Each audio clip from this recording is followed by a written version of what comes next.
going to do just, it'll take a couple of minutes, not a big deal.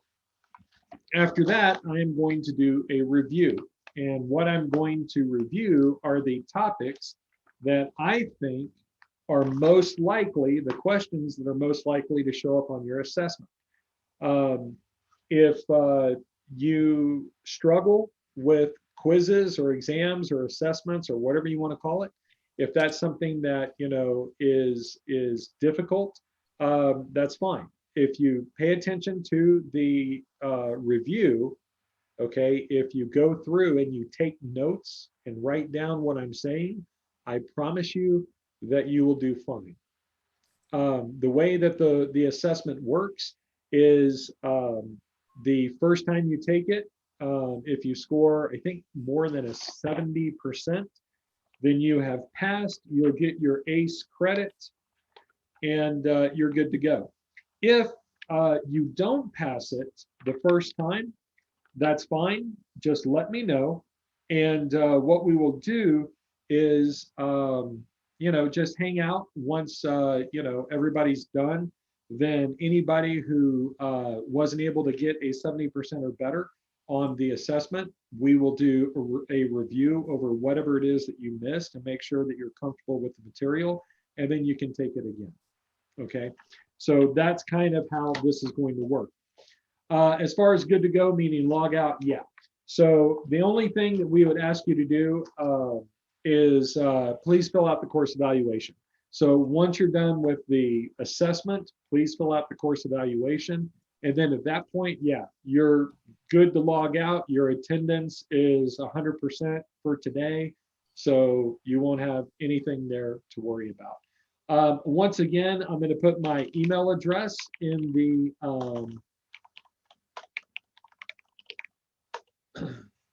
the chat, as well as my LinkedIn. And if you guys,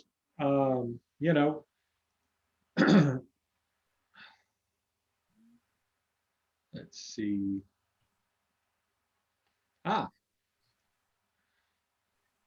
Yep. Anybody, if you send me an invitation to connect on LinkedIn, I will be more than happy to connect with you.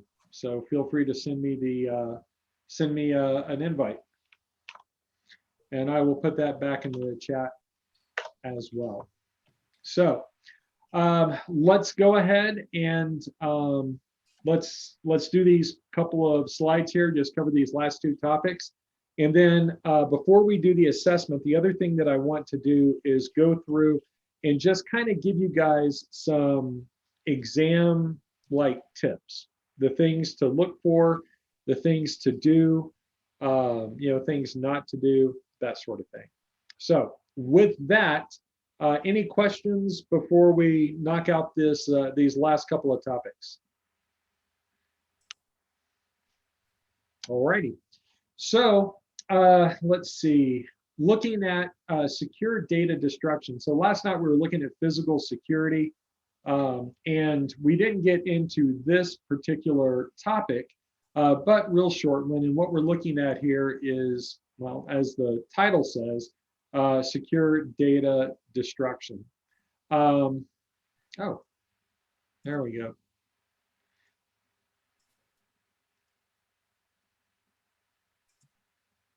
Interesting. Okay. So one of the things that we've been talking a lot about, all aspects of security.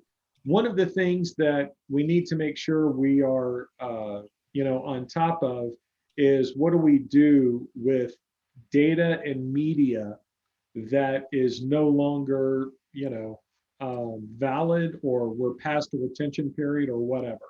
What do you do with that stuff? And, and the answer is that you have to make sure that it is securely disposed of and destroyed. My personal opinion, and I feel actually pretty strongly about this, is every household needs to have a shredder. We're mainly a paperless, when it comes to your financials and everything. You know, there's a lot that we do that is paperless, but stuff still comes in the mail. You still end up getting things from work, or that you bring home from work. Maybe you print something out because for whatever reason you needed to print it and take it somewhere, whatever. It's important that we make sure that anything that goes into the trash has been thoroughly and completely sanitized.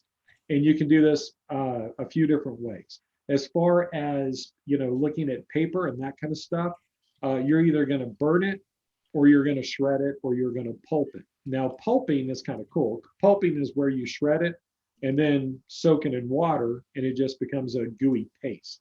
And if you do that, it's physically impossible to reconstruct the data.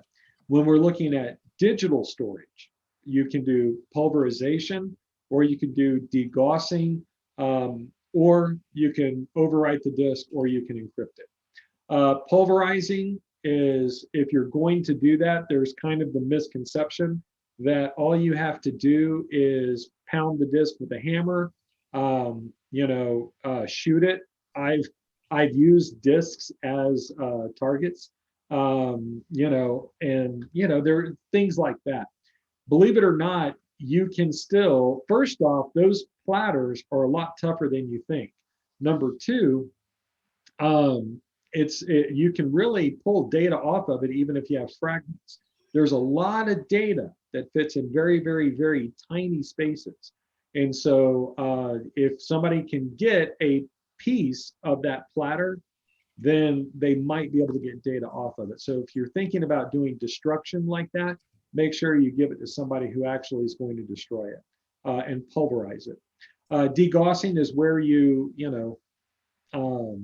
that's where you pass a very, very powerful magnet over the drive.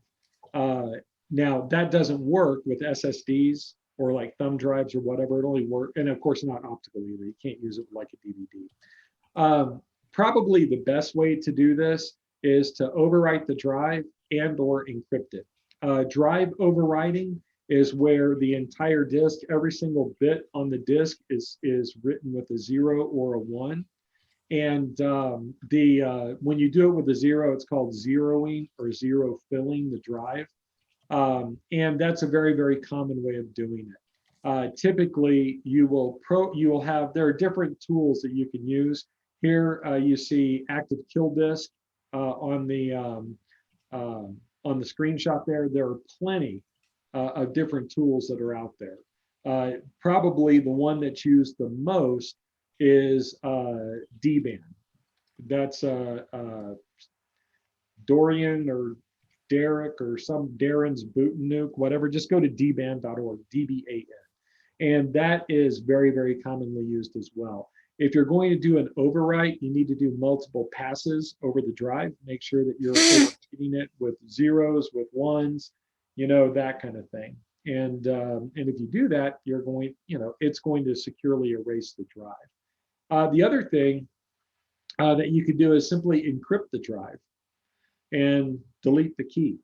If you do that, that is just as good as erasing the drive, because once it's encrypted, you can't decrypt it. The drive is just going to be unusable at that point. There are a couple of terms here: secure erase, instant secure erase. Secure erase has been around for 20 years or so. Instant secure erase has been around for about a decade. When you purchase a hard drive, there are utilities that you can get from the manufacturer and download, and you can specify that you want to do a secure erase or instant secure erase. It's built into the drive. It's part of the SATA or SAS standards, and you can do that as well. Depending on how it's done, it may not be considered fully secure, because like on the secure erase, which is the older one, it just does zero filling in one pass. You typically want to do 3 to 7 passes in order for it to be considered fully wiped. Or like I said, just encrypt it, delete the media encryption key, and throw it away. And that's fine there. As far as what you might see on the exam with this kind of stuff, I don't recall seeing anything, but understanding that you need to, like going back to the previous slide, understanding that just pounding a hard drive and the hammer's not good enough, making sure that things are being disposed of correctly. That's just understanding the concepts probably going to be enough. Before we move on and wrap things up, are there any questions about anything at all that we've covered in this course? Anything that you guys have found to be, just not quite clear, or something else that, just a question that you never had answered? Anything at all? I take silence to mean that. No, we had a question come up today when we were reviewing together, but I can't remember what it was. Jason, do you remember what it was? It was about VPN. You said something about something not registering, like if you tried to log in from your home and then it noticed that you tried to log in from a state that was too far away for you to actually have done it in time, how a VPN would not mess that up. Yep, that's so what we were talking about there. There's a login authentication. It's not really it's not a primary authentication method, but it's the impossible time / tricky login is what they call it. And what we're talking about there is, the general idea is that if I'm in one place and I log onto a system physically, then 1,000 miles away, I log into a different system physically. That's impossible, without enough time having passed. So some systems will be set up so that if I do log on to, let's say I'm in San Antonio and I log on to a computer there physically, and then an hour later I log on to a computer physically in, I don't know, Miami, that's impossible. There's no way I can get from San Antonio to Miami in an hour. And so the logon gets blocked because not enough time has passed. The example that I saw on the exam was that you used an ATM in wherever, Kuwait or whatever the country was, Saudi Arabia, I don't remember, it was a Middle Eastern country. You went to an ATM and you went to your hotel and checked in. You walked around the corner and used your debit card at an ATM and took out cash. 2 hours later, you are connected to a VPN, which terminates in your home country of England. And you did this so that way you could watch a movie or whatever. While you're logged into the VPN, you attempt to log into your bank account through their online banking, and the login is denied. What is the most likely cause? And the most likely cause is that since you're on a VPN, your IP address is in England, your ATM withdrawal was in Kuwait or Saudi Arabia or wherever it was, and only 2 hours has passed, so it's an impossible login time. That was the scenario.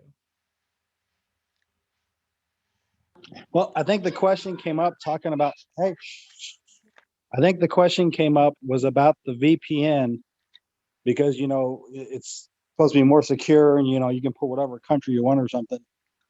How does it know that it's not you? Like, what happens if you have it set up to say another country or something for your location?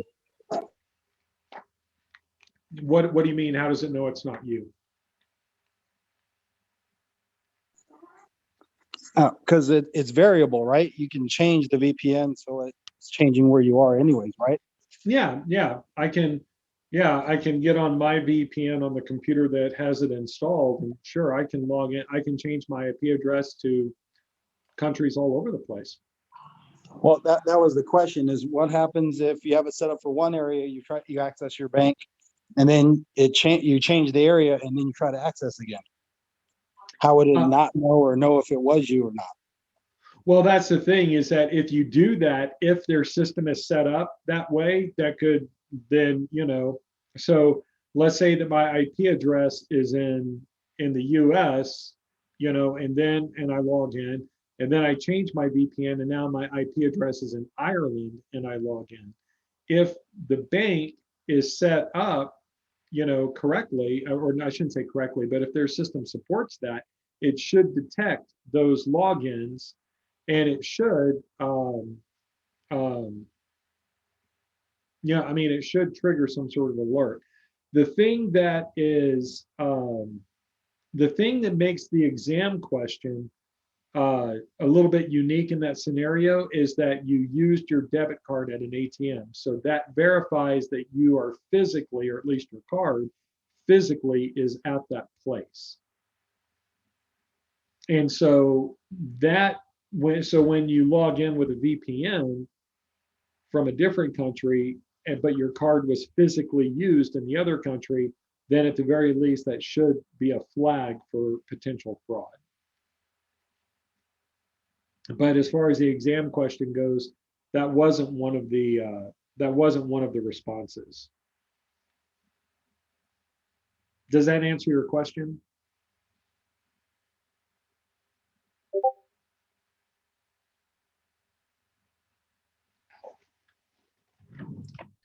Yes, it does, sir. Okay, cool. So when it comes to taking the exam, I want to give you guys just, some tips and tricks that I've learned over the years and just feedback from other people to kind of help you out with taking any of the certification exams. As far as, my history with exams, including the Security Plus exam that I took however long ago, earlier this year for this version of the exam, I've taken 37 certification exams. So I've taken quite a few from Cisco, Microsoft, CompTIA. There was another one in there too. I don't remember who it was. Anyway, there are a couple of things that I've learned over the years that really help when it comes to taking a test, and some mistakes that I've made that you can avoid. The first thing you want to do anytime you take a certification exam is you want to see what are the mechanics of taking the exam. In other words, the first thing that I look at is, am I allowed to mark questions for review? And if you can, then somewhere in the interface, and you always want to pay attention to the tutorial, because there will be something that says, hey, here's how you do things. But if you are able to mark questions for review, there will be some sort of button or checkbox or something somewhere in the interface where it will say, mark for review or something like that. What will end up happening is once you get past the last question, when you hit next, it's going to give you a list of all of the different questions that you marked for review and ask you if you want to review them. And if you say yes, it takes you back through those questions. Okay. Always check for that first. And if you have the ability to mark questions for review and the ability to hit the back button and go back to the previous question, that kind of thing, most exams are set up like that. Some are not. The first time I took a Cisco exam, I was very surprised because I was just answering questions, boom, boom, boom, and off the top of my head, and I got about 25 or 30 questions into the exam. And I was like, wait a minute, what did that say? And I went to go back to the previous question and that option was not available. And I panicked a little bit because that was the first time I'd ever encountered that. The way that I take an exam, and this seems to work for me, is, again, I always check to make sure I can go back and forth between questions. And then what I do is I go through the exam relatively quickly. I read the question, I select a response, just my first instinct, And then I move to the next question. And I take the entire exam that way. And this way, I have gone with my first instinct, my gut feeling on every single question. And what you will find is if you are prepared, your first response is most likely the correct one. And so this gives your brain the opportunity to use its subconscious to answer the question. I don't just blow through them. I read the question, I read it carefully, and then I just answer the question and I hit next. Then I start back at question one. Okay, start back at question one, and I go through every question very, very carefully and thoroughly. And as I go through, if there is anything that I am not comfortable with, I mark it for review. And I go through the entire exam. If I'm fairly confident or pretty comfortable with my answer, I leave it. But if I'm even the slightest bit, I'm not sure what to do, I mark it for review and I go through the entire exam. Then I start back with all of the ones that I marked for review. And I go through each one of those, again, giving it some more thought, debating with myself, doing all the things that we do in those situations. And as I answer them, I start clearing off those check marks. And, but if I still am really unsure, I'll leave it checked to mark for review. Then once I've gone through all of that set, I go back to the beginning, and now I've got a smaller set of stuff that I marked for review. And I just keep going through that process, wheedling it all down until I just have a handful that I'm still unsure about. That's the way that I do it. And it has served me very, very well. Out of 37 exams, I've failed 2. So that system works for me, and hopefully it might work for you as well. Now, the other thing that you need to do when you take the exam is use as much of the time as is available. I want to say you're given an hour and a half for the test. I may be wrong, but if you're given an hour and a half for the test, use an hour and a half. Go back reviewing questions and doing, like I said, where you go back through the ones that you're not, 100% comfortable with, and just, work those out. So don't be afraid to use all the time. You don't get any kind of bonus for finishing early. The second thing is make sure you read, or maybe third thing, wherever we're at, make sure you read every question completely and thoroughly. I can't count the number of times that I get somebody, because like when you finish the assessment, I want you to check in with me and say, here's my score. Okay, I want you to report your scores into me. And every class, I have multiple people that'll say, well, I scored this, but I didn't read this question, or I did this and it said to do that. Okay, happens every class. If that happens to you on the certification exam, you can't get that back. Okay, so read every question completely and thoroughly. One of the things that I have a tendency to do, which is a bad habit, is I will read the question and then halfway through, I just determine that I already know the answer and I answer the question. Don't do that. Read the entire question and read it twice. If it says, pay close attention to select 2, select 3, select all that apply. Whatever instruction it gives you, make sure you follow that.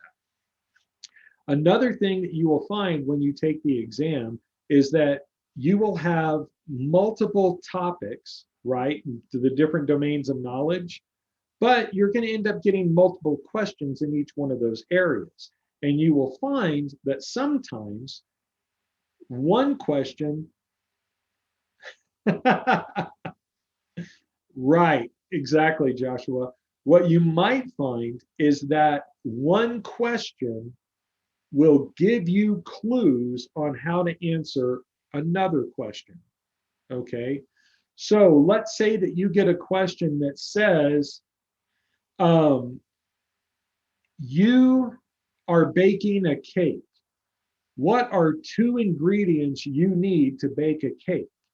And it lists 5 things. And it has flour, it has eggs, it has motor oil, it has, iron shavings and toenail clippings. Okay, those are your 5 selections. And you're sitting there going, well, man, that last cake I had, did it have toenail clippings and motor oil? I can't remember. Maybe that's how you make a chocolate cake dark, is you use motor oil. So you leave that and you go to, you keep going, and then you come across the question that says, hey, you're baking a cake and you've already got the eggs, and then it keeps going. Now it's like, I just got a question about baking a cake. So flip back through and you see, oh, now I know one of the ingredients is eggs. Okay, that kind of stuff happens. So as you're reading each question, think of it in terms of how does this relate to other questions? Because you will be surprised that there will be questions on the exam that help answer other questions. You just have to be on the lookout for it, okay? The other thing that I would tell you, when you are looking at the question, you want to, instead, like, because a lot of them, they'll give you a scenario, okay? And when you read the scenario, you need to start trying to figure out, look at it from the perspective of, how do I filter this? Okay, because I'm going to give you information in the question, in the scenario, that is relevant, and I'm going to give you information that is not relevant. And if you can kind of look at it from that perspective, and then you look at the choices that you have. So if I tell you again, hey, you're trying to bake a cake, and you're making, I don't know, no, German chocolate, that's a little too on the nose. You're making a Black Forest cake. My mom used to make these.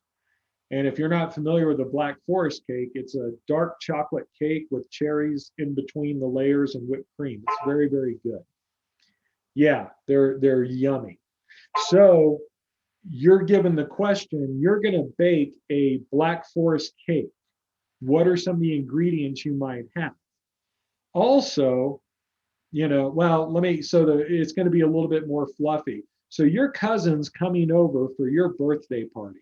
Your mom knows that your favorite cake is a Black Forest cake. Your cousin is bringing ice cream to the party. Also, you found out that the party's happening on a Tuesday and that gifts are optional. What is on your shopping list? Okay, and it's going to list things, or whatever. And one of the things is chocolate. Hey, Black Forest cake. Maybe that, because it's a black colored cake, maybe it's a chocolate cake. Okay, maybe that's related. Who cares about gifts? That's not on my shopping list because it's my birthday party. Take the information that's in the exam question, look at what's in the answers, and start trying to pick out the important stuff and throw away the stuff that's not important. I know none of this stuff I'm saying is like, hey, here's how you pass the test. The way you pass the test is you study your ass off. That's how you pass the test. But again, there are some techniques that you can use that will help increase your chances of success. And all it's doing is really helping you just kind of focus your thoughts on where they need to be. Let's see, I think that is pretty much it. And Joshua, what you put in there, read the question twice. That is foundational. Read it completely, read it a couple of times, and and there you have it. So hopefully you guys will find that helpful.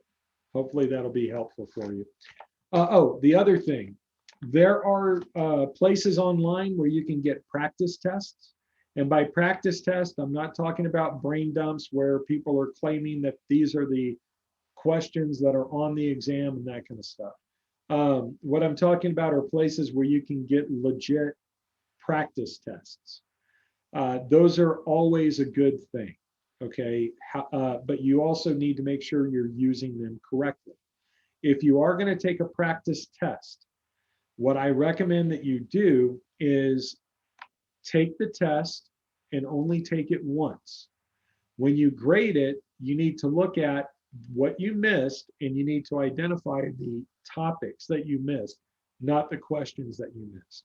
So if you missed something that has to do with, AAA, authentication, authorization, and accounting, if you miss something there, don't focus on the question you missed. Understand that it's the topic that you need to go back and study. So you miss something about AAA, go back and study AAA. Don't just worry about that one question. Don't take the practice exam twice in a row. And don't take the practice exam twice with just studying a little bit for those answers that you missed. Because what's going to end up happening is you will start learning the answers to those questions, but not the actual topics that are being covered. So when it comes to practice tests, do them sparingly. Make sure that there's some good study time in between the attempts. So that way, you don't get a false measure of what your knowledge is. That's pretty much it. That's pretty much it. Hopefully you found that helpful. Hopefully it is good information. Any questions for me about the certification exam or what you can expect there?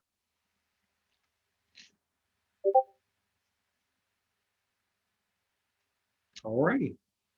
Thank you for the tips and the advice. Yeah, hopefully, like I said, hopefully it'll help you guys out. That's always the goal. So I'm going to pull up my whiteboard here, the handy dandy whiteboard. And of course, it is in the wrong place. So give me just a moment. That's all done. It's about 20 till the top of the hour. So at the top of the hour, I'm going to stop and get you guys to check and make sure that you guys have your assessment on your front page. So we are going to do that. Okay.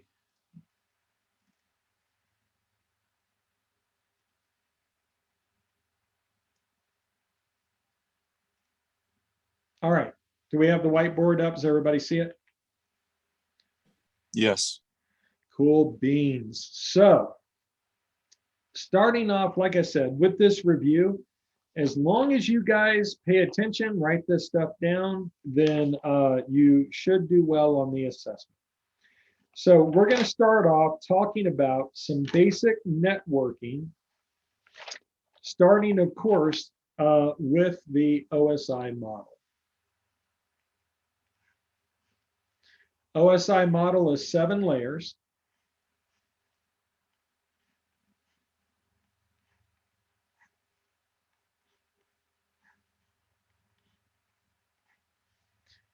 And the, what was it? Please do not take security plus again. Is that what you guys were told? Yes. Okay. Mine was please do not throw sausage pizza away. I learned that 25 years ago, I think. So what is, so we start at the bottom with layer 1, and then layer 7 is at the top. What is the, what's layer 1 of the OSI model? Start with a Presentation? P. Presentation is actually up here. That's layer 6. Physical. Physical. All right. Physical layer is where you have all of your cabling, signaling, and stuff like that. Some of the devices that you would have here would be like hubs, repeaters, and so on. What is layer 2? Yep. Now, when we're looking at layer 2, there are a couple of things that we need to pay attention to for the assessment.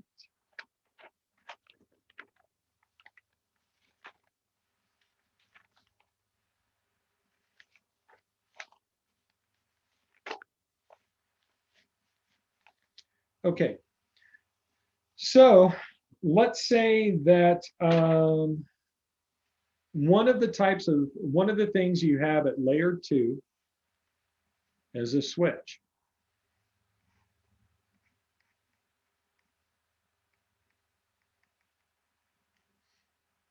Now, let's say that this is my switch.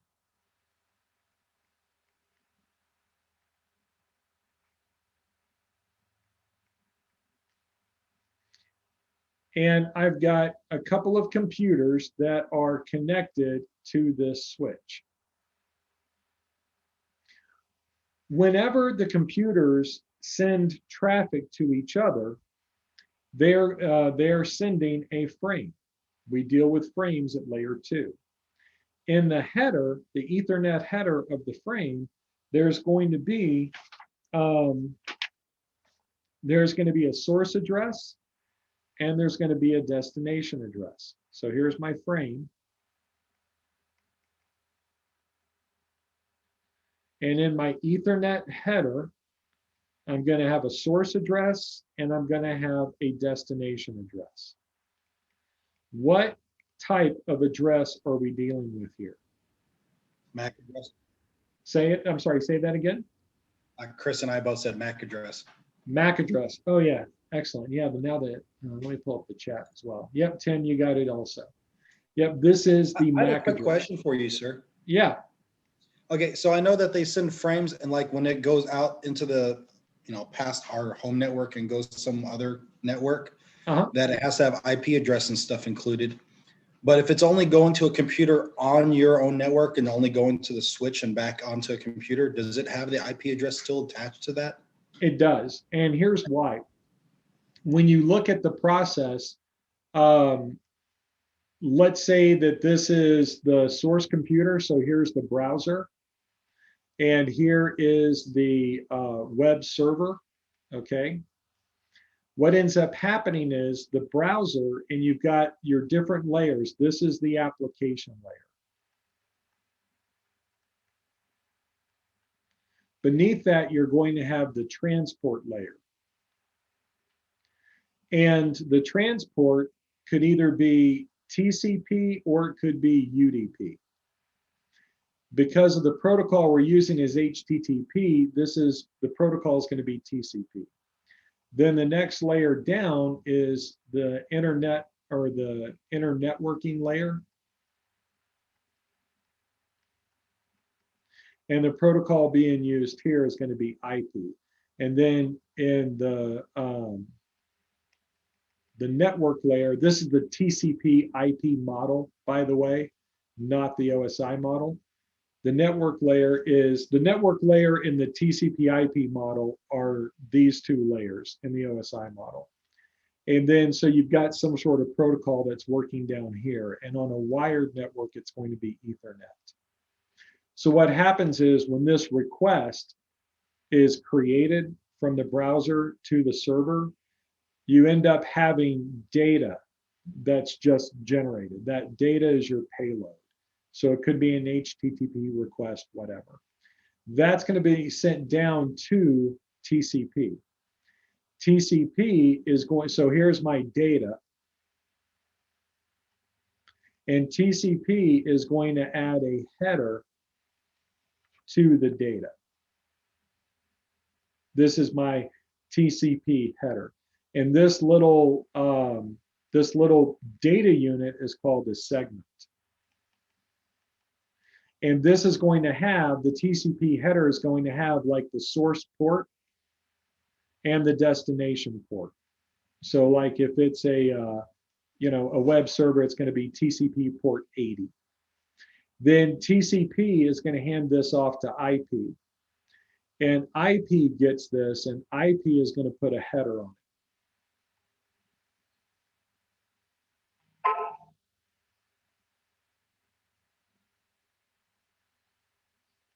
So there's my TCP header, and then there's my original data, okay? And the IP header is going to have like the source IP, and it's going to have the destination IP and some other stuff. This is your packet. Then IP hands it off to Ethernet, and you have your Ethernet header, and you're going to have an Ethernet trailer. And then you have your IP header, you have your TCP header, and then you have your original data. And this is your frame. This goes across the wire, and then every computer that receives the frame will strip off that Ethernet header and that Ethernet trailer and process those to see if they are the computer that it's destined for. And then so now you're left with your packet,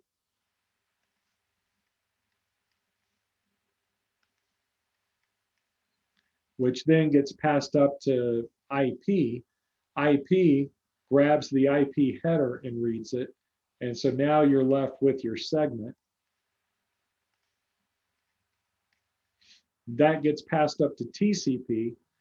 TCP is going to look at its header and then send it off at that point. The data, which is left, gets given to the application.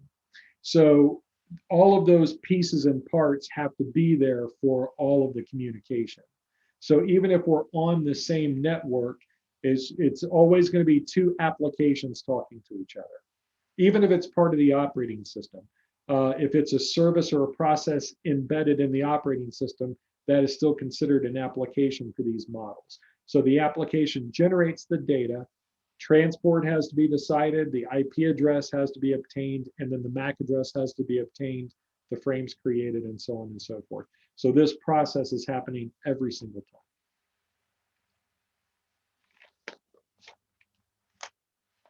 Does that make sense? Yes, sir. Okay, cool. Now, we already said, and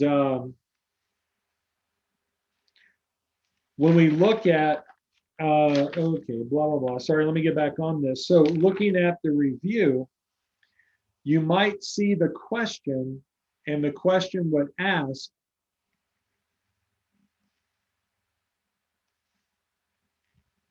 what layer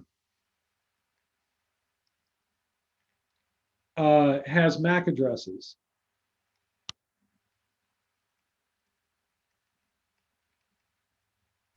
Layer 2, right? Yep. The answer is layer 2. It wouldn't be both 1 and 2? No, it wouldn't. And it's a good question. And I can kind of see where you'd go with that. But layer 1, what layer 1 sees is this.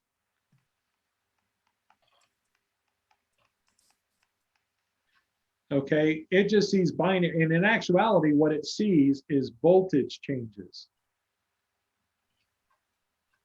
Like that. It's just reading the fluctuations in voltages, and it's decoding that. That's all it really does. Once these get organized into MAC addresses, that's strictly layer 2.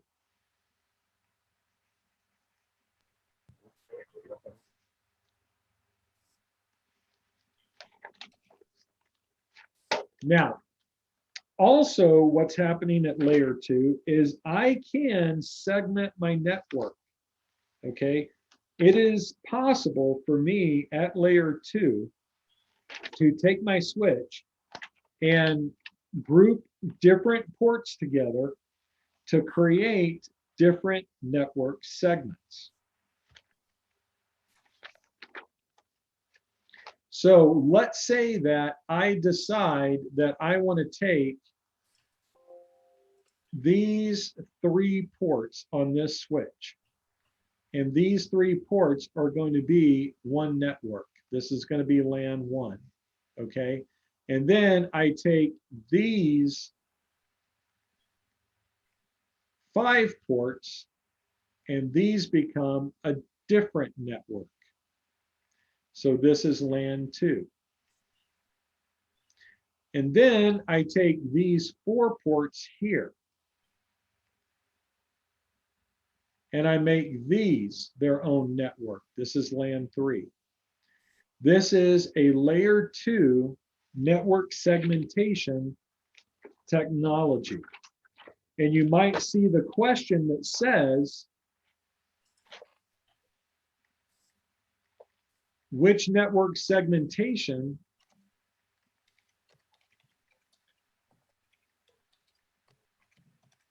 occurs at layer 2? And does anybody know what these different networks are called? What is this capability, this segmentation capability?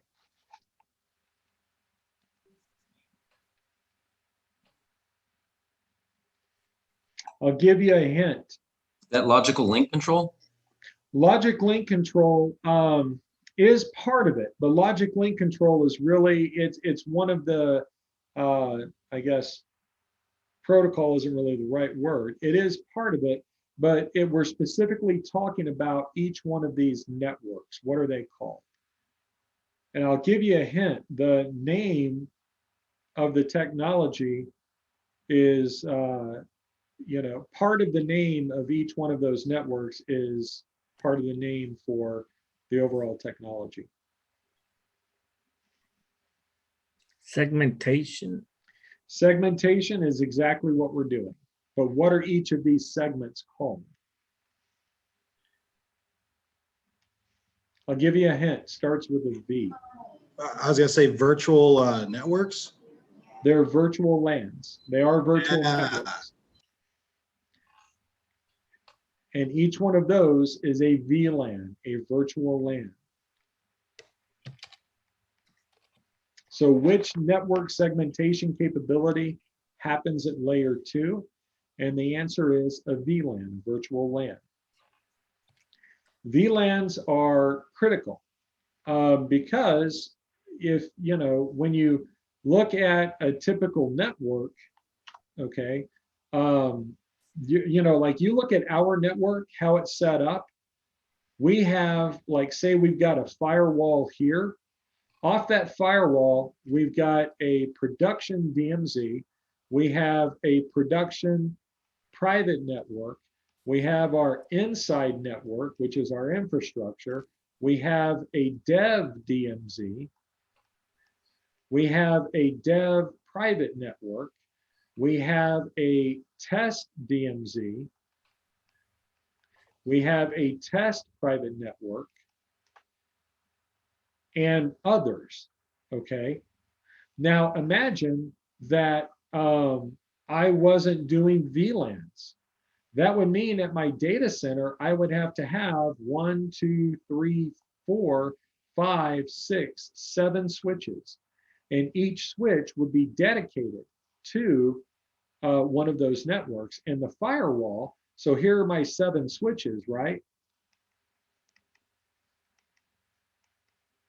My firewall would have to be connected to every single one of them physically. So I would take 7 interfaces on the firewall in order for it to send, route traffic between all of them, plus its 8th interface going out to the internet.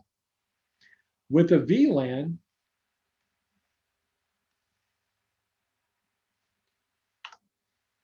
it looks like this.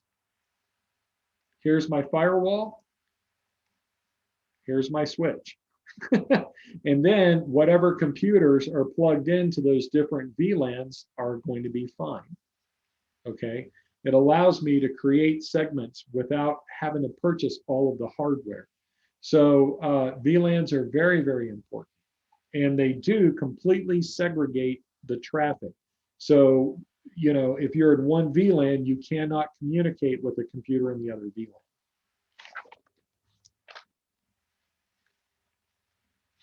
Now, let's move up the OSI model. What is layer 3? Starts with an N. Network. Network.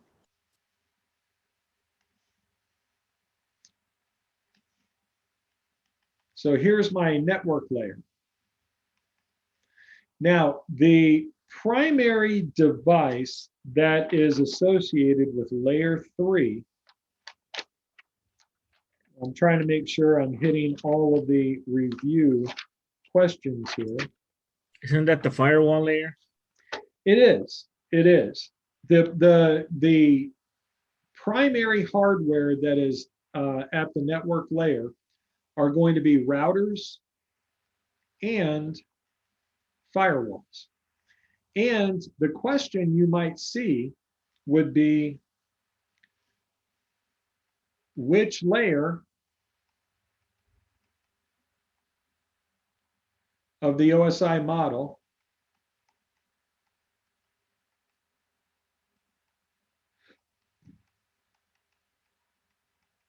is a firewall at? And the answer is layer 3. Hopefully you'll notice that the questions are in blue and the answers are in red. Try to make it as visually,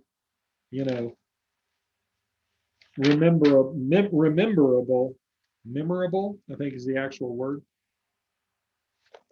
So let's say we are looking at our firewall. Firewalls tend to be drawn as brick walls, and they tend to be orange for whatever reason. Not always the case, but that tends to be the case. So here's my firewall.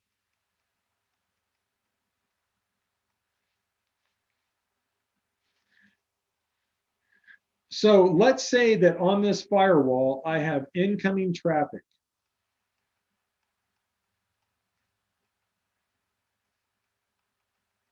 What is the default behavior for a firewall if all I do with the firewall is plug it into the networks, configure the network interfaces, and now it's running? When that firewall receives traffic, what is the default behavior? Does it allow the traffic or drop the traffic? Yep, default behavior is to block everything. So let's say that I want to allow a connection through.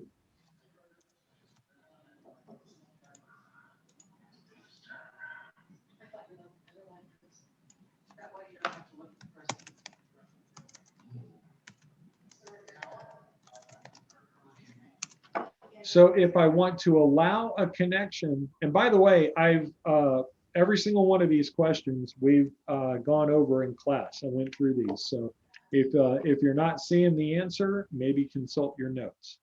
Yeah, Joshua, you got it. To allow a connection, I must first do what? And the answer is, I need to create an exception.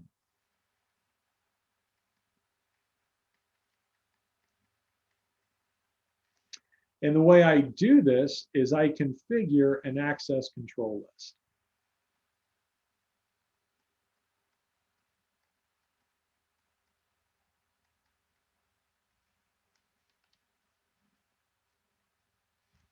And the way the access control list works is inside this, I'm going to have rules.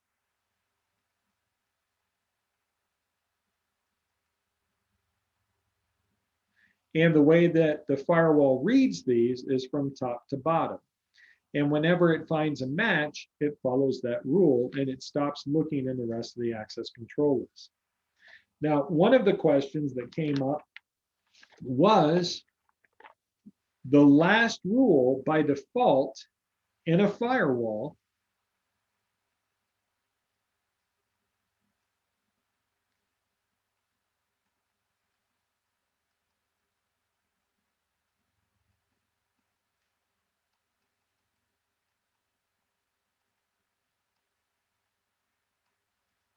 Yep, Isaiah, you're absolutely right. It's a deny.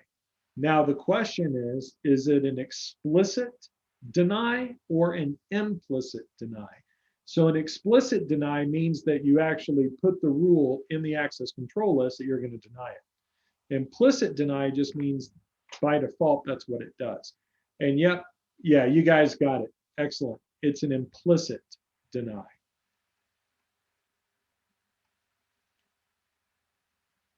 An implicit deny. Now, let's say speaking of firewalls, let's say that I've got a web server and I install an application on there.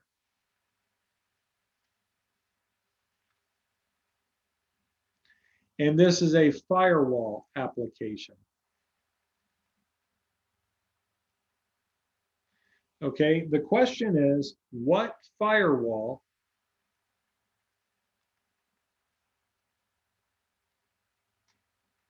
protects web servers?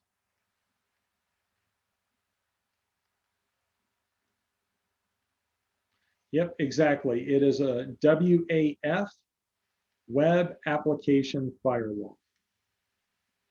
Yep, excellent. Good job, guys. Now, let's say that on the firewall,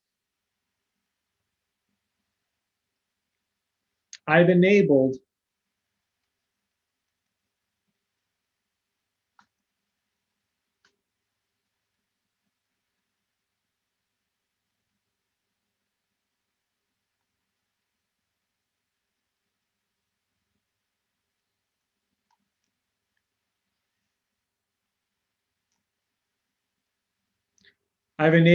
URL filtering. So the question is, what is URL filtering?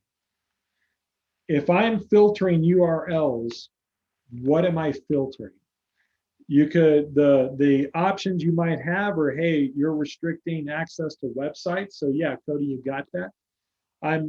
So am I restricting websites based on content? Am I restricting websites based on their IP addresses? Am I restricting access based on their web addresses? What is URL filtering? And you guys are specifying content, websites, certain URL address, okay? Yeah, Tim, that's, if you kind of put all that together, yeah, you've got it there, Tim. When I filter a URL is a web address, okay? It is the http://www.whereveryou'regoing.com. That is the web address.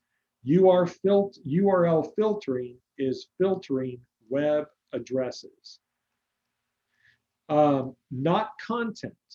If I was filtering the content of the site, that would be content filtering. Now, unfortunately, there are ports that you have to remember. So here are some ports that you may need to know. What port is HTTPS? This is a web server using TLS. HTTP without security is port 80, TCP port 80. That's without security. HTTPS, Cody, you got it there. It's TCP 443.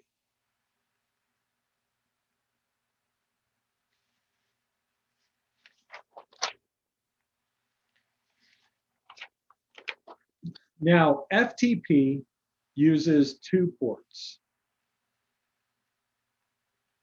And the question, if you see it on the assessment, may not specify that you have to select 2 ports, but you do.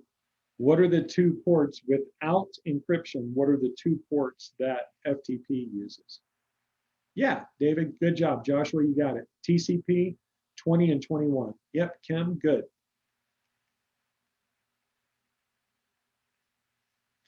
Now, DNS is name resolution, and it uses a port for, and it actually uses the same port with TCP and UDP.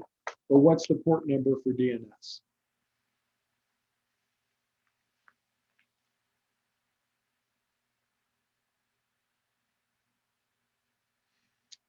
It uses the same number, and it uses both transport protocols. It uses TCP for zone transfers. Yep, that's it, Ken. Good job. It uses UDP 53 for zone lookups for queries, but for zone transfers, where it sends zone information to other DNS servers, It uses TCP. So it's TCP 53 and UDP 53. On the assessment, it just asks for the port number, which is 53.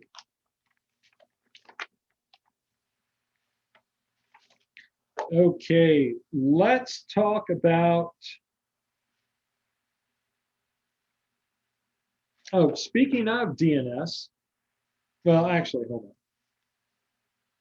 So there is a question that is on this assessment, which has nothing, well, I'm not gonna say it has nothing to do with this class, but it's not anything that we've actually talked about in this class.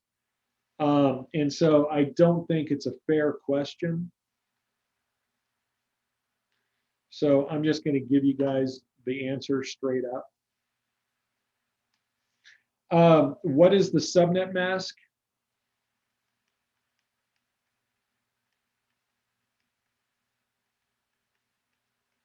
For a /25 network. And if anybody wants to give that a shot, go for it. So Cody, 255.255.255.0. Now remember, each one of these is an octet, which means it has 8 bits. So this is going to be 8 bits. This will be 16. The next 255 takes me to 24 bits. But I'm looking at a 25-bit mask. So if I convert this all to binary,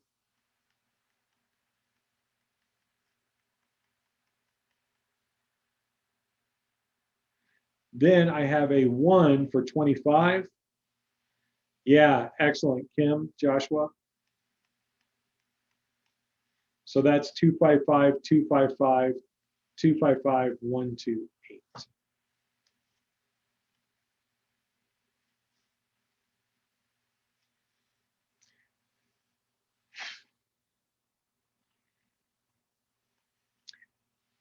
So when we're looking at AAA,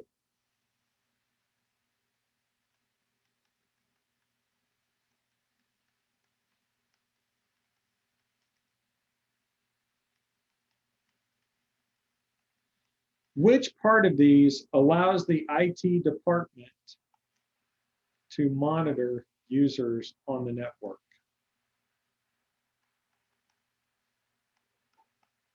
Accounting. So my 3 A's are authentication. That is when you prove that you are who you say you are. Authorization is what you're allowed to do once you authenticate. And then the last one is accounting, which is that we are always going to monitor what people do. I need to erase this. If anybody wants to grab a screenshot, you're more than welcome to.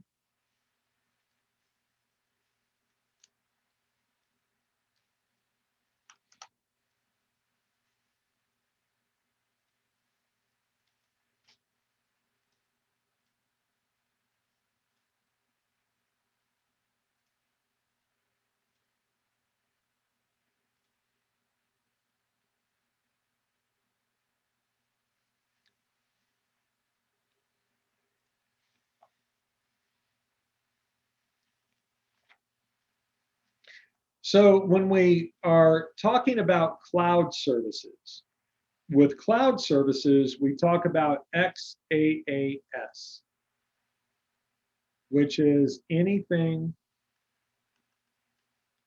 as a service. And we talked about a couple of different things. What cloud service is a developer most likely to use?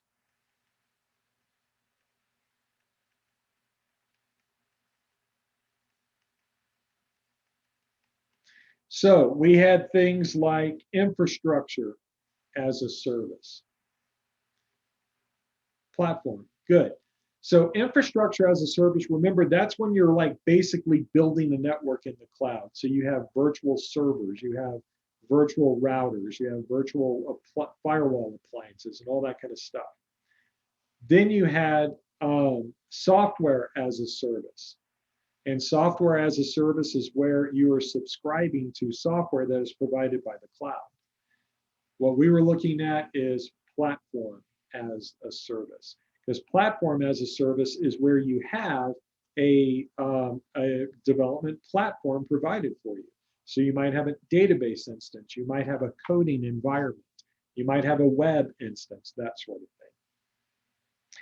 of thing. Let's say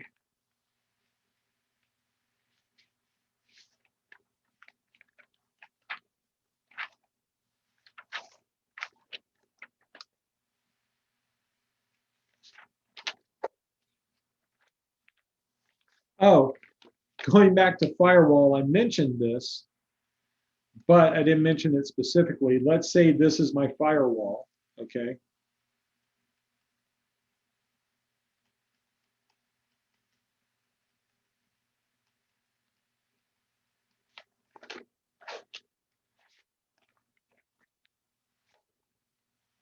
And we said the firewall had one of these.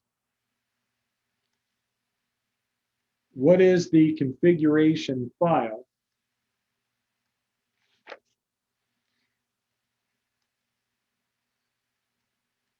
that has rules to follow?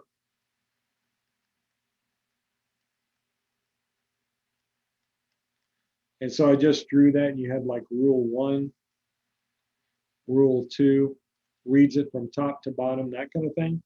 Does anybody remember what that's called?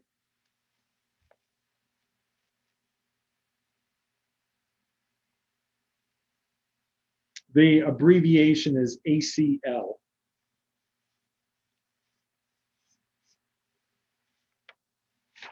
Access control list? Yep, perfect. Access control list.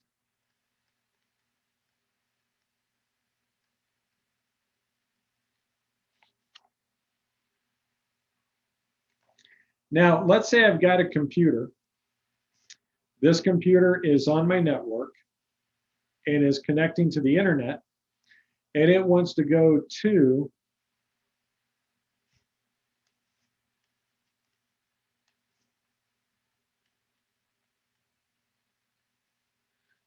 www.amazon.com.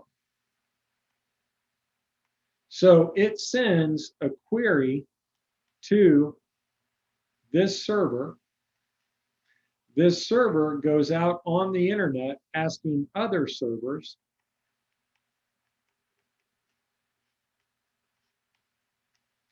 and then sends back an IP address.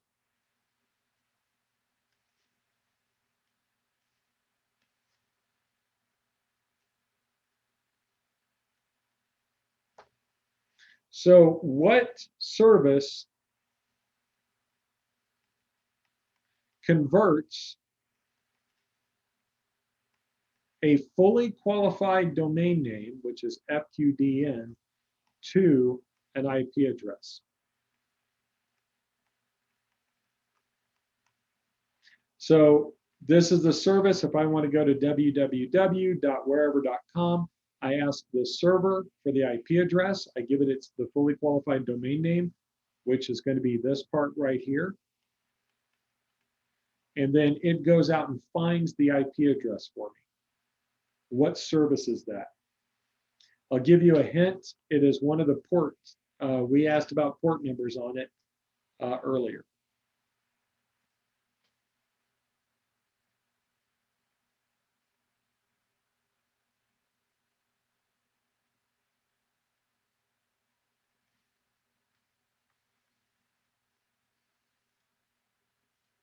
Yep, David, you got it. This is DNS.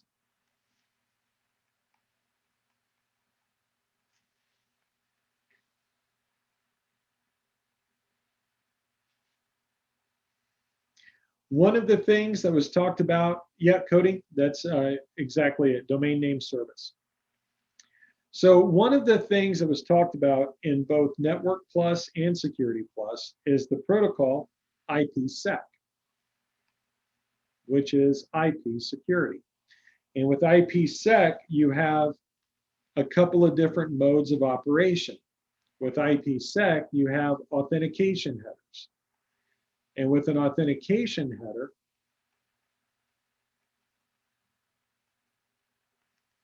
Those provide integrity by doing digital signatures, in essence, on the packets,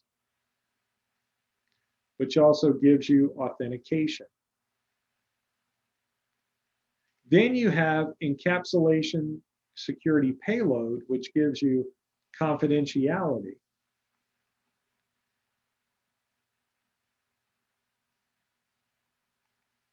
By encrypting all of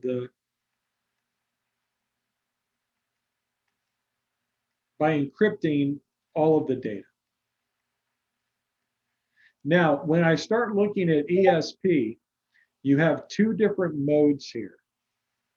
One of these takes the original packet, and where you have your IP header, and then you have the rest of it, and it keeps the original IP header, adds, let me redo this, because that's not being done well. So here's my original packet. I have my transport and I have my data. It's going to encrypt the transport and the data.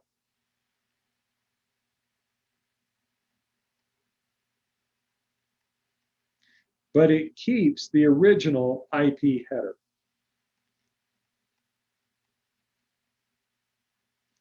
The other mode takes the same packet, if or whatever, and it encrypts the entire packet.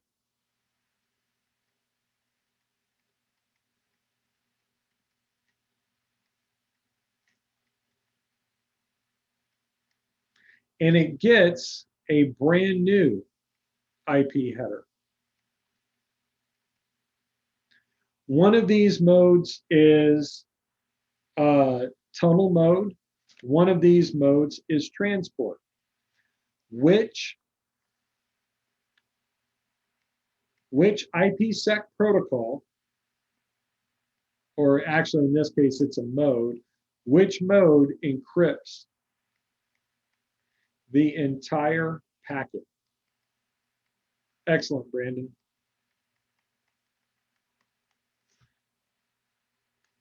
This is tunnel mode. This up here is transport mode. You use transport mode when the endpoints are on the same network. You use tunnel mode if you have to tunnel across a public network, like the internet.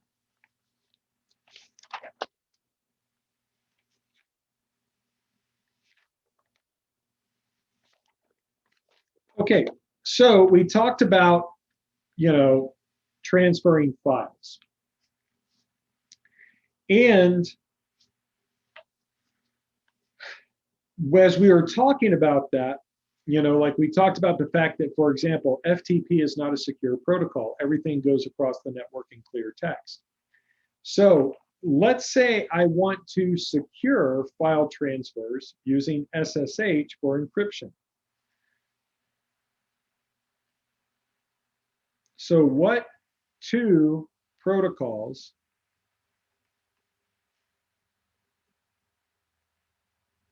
secure file transfers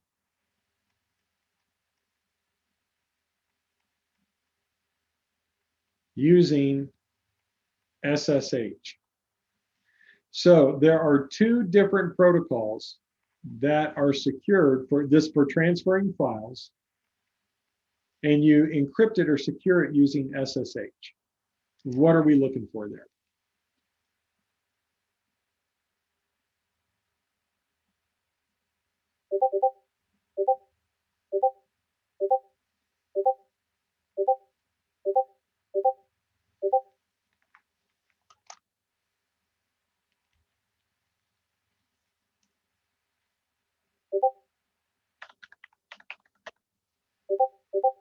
FTPS.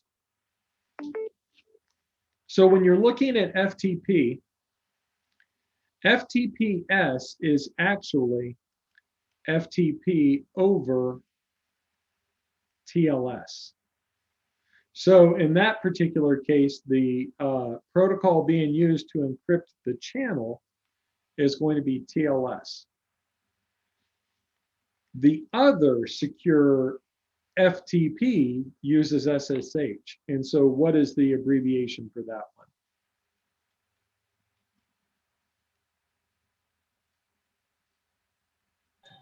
FT. SFTP. SFP. So SFTP is secure FTP, and that is FTP over SSH.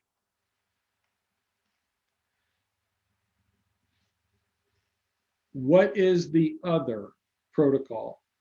And the only time it came up in the whole course is when I mentioned it to you and said you would see it on the assessment. SSL and TLS are the same thing. So SSL in TLS, that's using FTPS. And the answer is SCP. That's the Secure Copy Protocol. Matter of fact, you might see a question that asks, what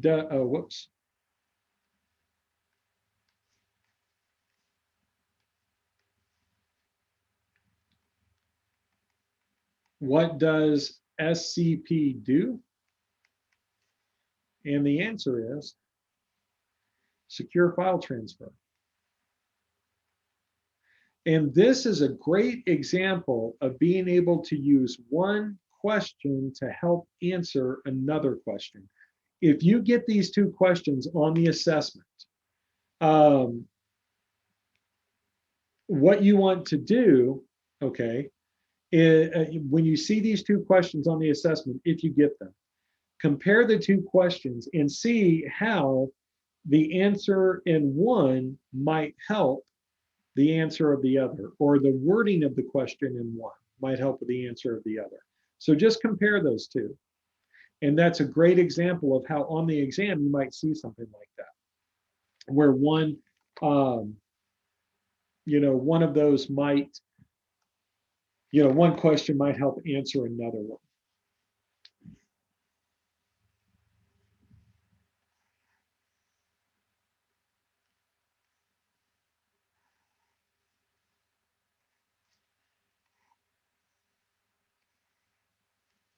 Okay, so one of the things we talked about so if you look at the TCP/IP model, at the top you have the applications, here you have your transport, here you have internetworking, and then at the bottom you have the network, okay?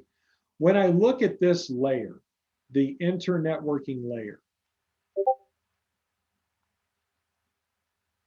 you have protocols here, like IP is the big one, but there are other protocols like ARP and IGMP, Internet Group Management Protocol. What protocol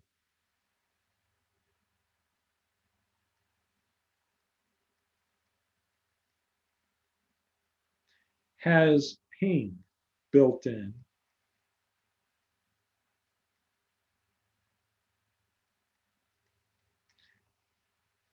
Excellent, ICMP, Internet Control Message Protocol. Internet Control Message Protocol.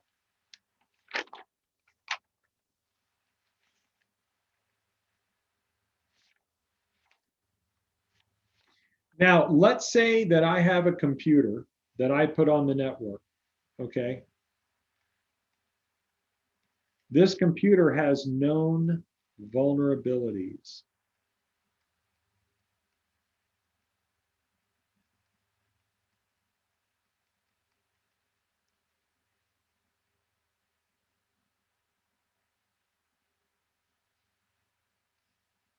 Okay, I butchered that.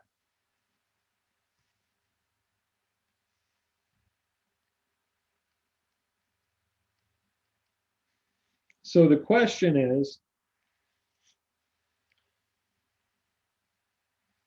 I can use this, or, can be used, and yeah, Joshua, you're right. Steal my thunder. God. Early answering. Well, it's because when you were talking this over and you told us, hey, make sure we remember this, you used those exact words and I was like, honeypot. Yep. Known vulnerabilities, you put it on the network, so. Yeah, the problem is that's not actually in the question, but that is exactly what it is. It has known vulnerabilities and you can use it to observe an attack without compromising the network. But that is the answer. It's a honeypot. It is bait. And we're hoping to get Winnie the Pooh to stick his whole hand in there. So if you guys want to take a screenshot of this, I'll give you a few seconds to do that.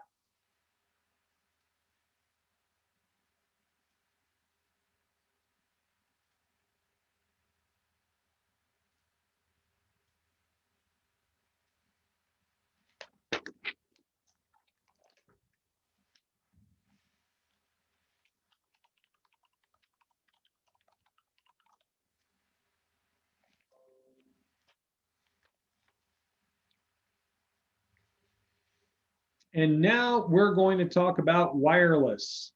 We're actually getting close to being done here. Before we do that, I need everybody to do me a favor. Go to the ACI Learning Docebo, whatever it's called. It's available. Okay, cool. If you haven't already, check to make sure that the assessment is available on your ACI Learning page. Because if it's not, we either have to figure out why, and if you don't see it on your page, I will have to send an email in to get it provisioned. If you don't see it on your page, refresh your browser. If it's still not there, log out, log back in, and it should be there. So if you've done those things and it's still not there, you need to let me know. Okay, cool.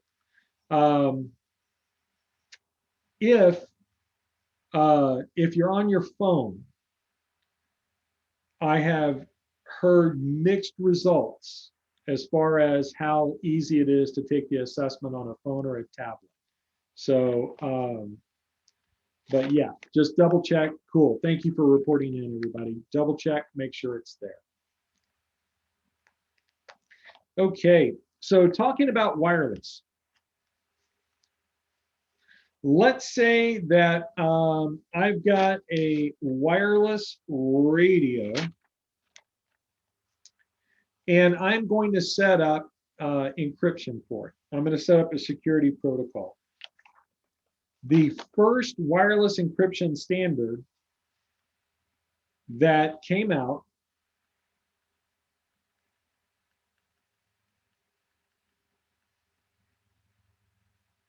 okay, good.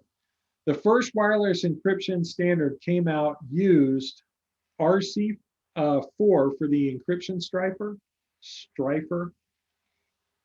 The stream cipher is what I was going to say.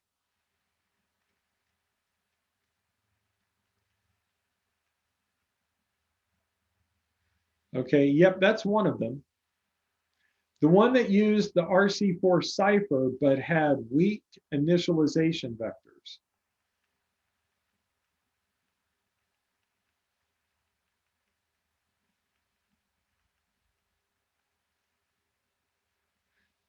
The weak initialization vectors is WEP.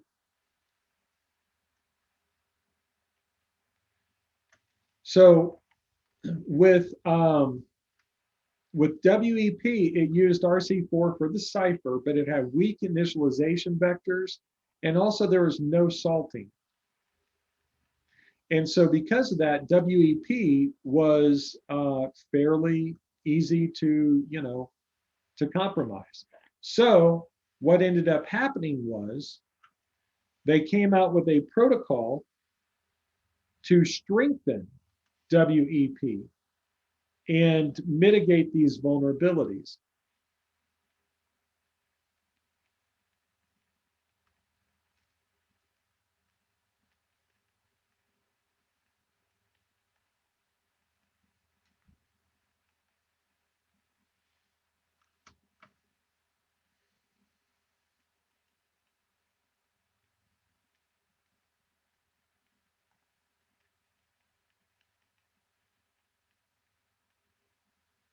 So,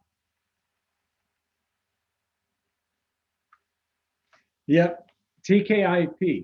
So the thing is like, so you guys that are saying WPA, you're right. However, the protocol that was specifically there, or that was specifically created to strengthen WEP was actually TKIP. So basically, what happened was is instead of using those weak initialization vectors, they replaced that with TKIP, temporal key integrity protocol, I think is what it stands for. And so this was kind of a band-aid. So that way, because everybody had WEP hardware, but this kind of made it backwards compatible. So that way, maybe with just a firmware update, you would be able to, upgrade your stuff. So now I've got a wireless encryption protocol, and it's using RC4 for the cipher.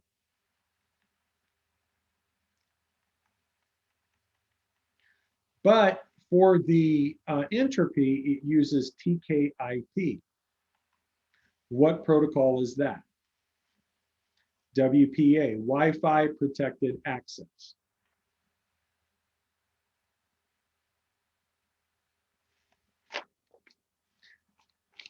Now, let's say that you are given a list of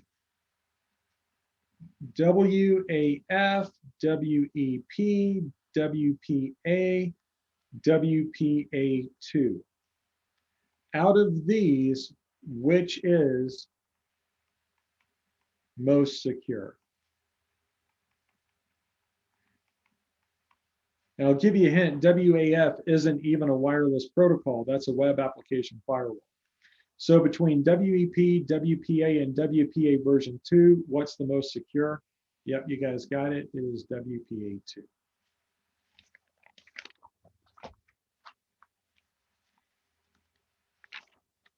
All right, we've got like just a handful left and then we'll do the assessment. So let's say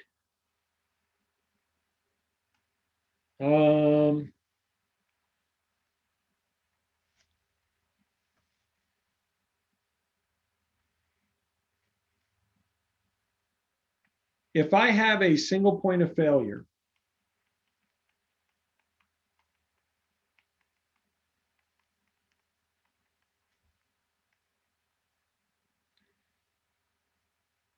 what would minimize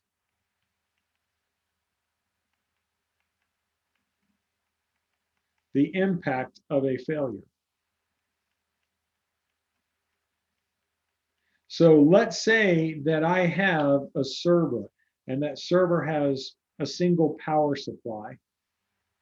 Well, that power supply is a single point of failure because if that power supply dies, the server goes down. How can I minimize that? How do I take care of that single point of failure? Redundancy. I'll add another power supply.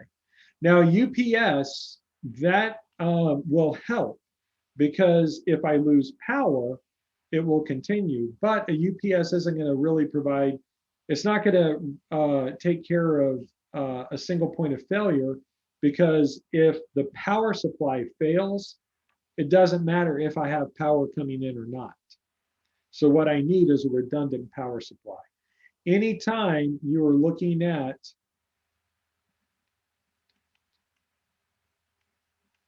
anytime you're trying to get rid of a single point of failure, the answer is redundant, which I misspelled. components.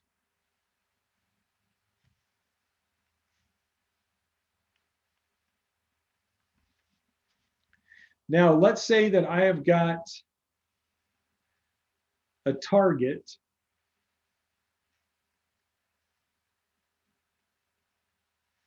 and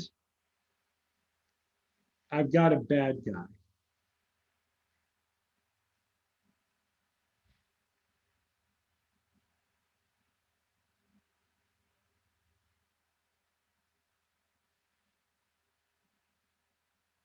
All right, so there's my bad guy with his mustache.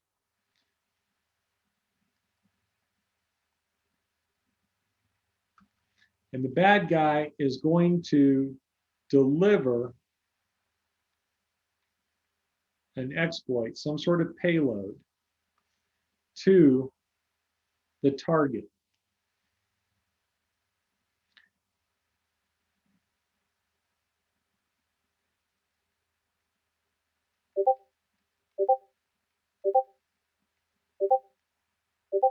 What do you call the tool used by an attacker?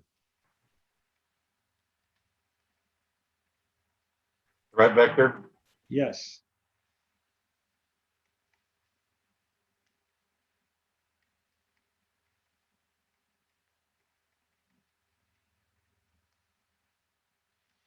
All right, let's say I have, oh, with forensics, what is the order of volatility?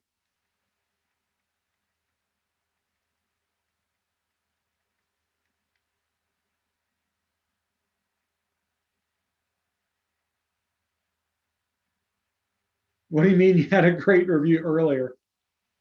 We were actually reading through a bunch of different notes and we covered a lot of this. There was only Good. 4 of us, but yeah, That's awesome. Juan took excellent notes. Just some of his notes without him there didn't make sense without asking him later, but we were like, Yeah, what's yeah, this? that happens. That happens. Cool, cool. So what is the order of volatility? We talked about that when we were looking at forensics. And we're looking at how quickly data goes away.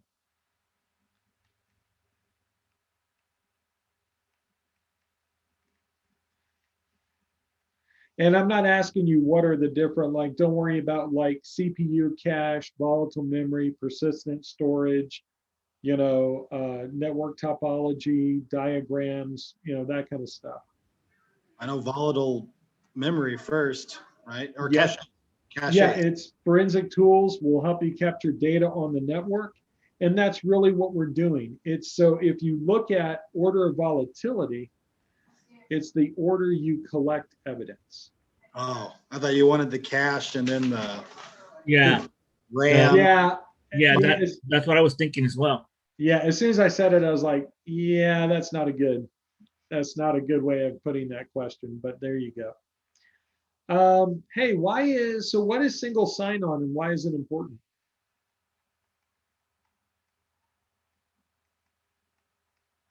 What if I have, so let's say that I've got, 50 servers, 1,000 users. Why is it important to have a single sign-on for those? Yeah, David, you got it. Worded a little bit differently. It eliminates the need for multiple passwords.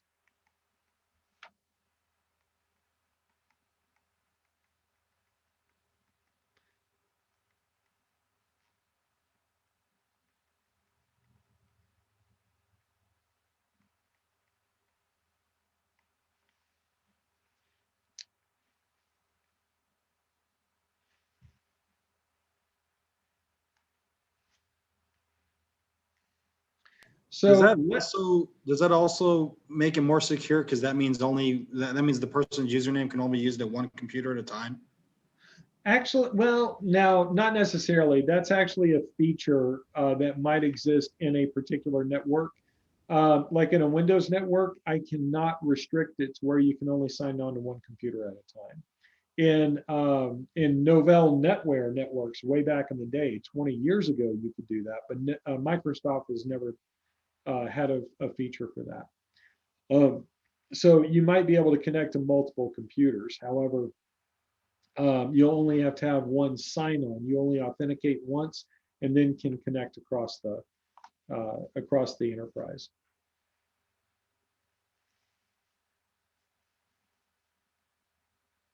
All right. And I think that is it. So before we do the assessment, any questions? All right, then go ahead if you would, do the assessment. You have an hour. And once you are finished,